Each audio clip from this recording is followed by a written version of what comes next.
આપણે ધર્મને માનવાનો છે, આપણે માનીએ એ ધર્મ છે એ માન્યતામાંથી બહાર આવવાનું છે અને એના માટે થઈ અને સનાતનની અંદર એક સુવ્યવસ્થા ઊભી થાય એ બહુ જરૂરી છે.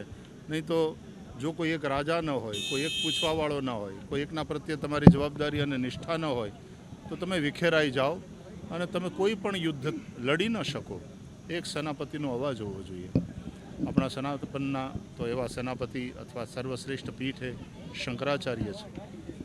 આપણા બીજા પણ જગતગુરુઓ, અલગ અલગ સંપ્રદાયના આચાર્યો છે.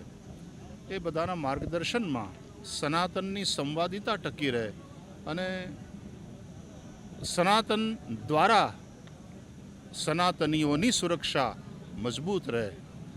કારણ કે અનેક પ્રકારના આક્રમણો થઈ રહ્યા છે, ત્યારે આ પ્રકારના કાર્યક્રમ એના માટે વિચારતા કરે, એના માટે ચિંતન કરતા કરે, એના માટે સક્રિય કરે અને સક્રિય થયેલા બધા સંગઠિત થઈ અને એક સુયોજન નીચે કાર્ય કરે તો નિશ્ચિતપણે સનાતનની સેવા થશે. દેવી દેવતાનું અપમાન હવે સાખી નહીં લેવાય, શું કહેશો? બિલકુલ. વાણી સ્વાતંત્ર્ય એનો અર્થ એવો નથી કે કોઈનું દિલ દુભાય, કોઈની ધાર્મિક ભાવનાને આહત થાય એવી રીતનું બોલવું. કોઈ પણ પ્રકારની સ્વતંત્રતા સાથે જવાબદારી જોડાયેલી હોય છે. જવાબદારી સમજ્યા વગરની સ્વતંત્રતા સ્વચ્છંદતા બની જાય છે.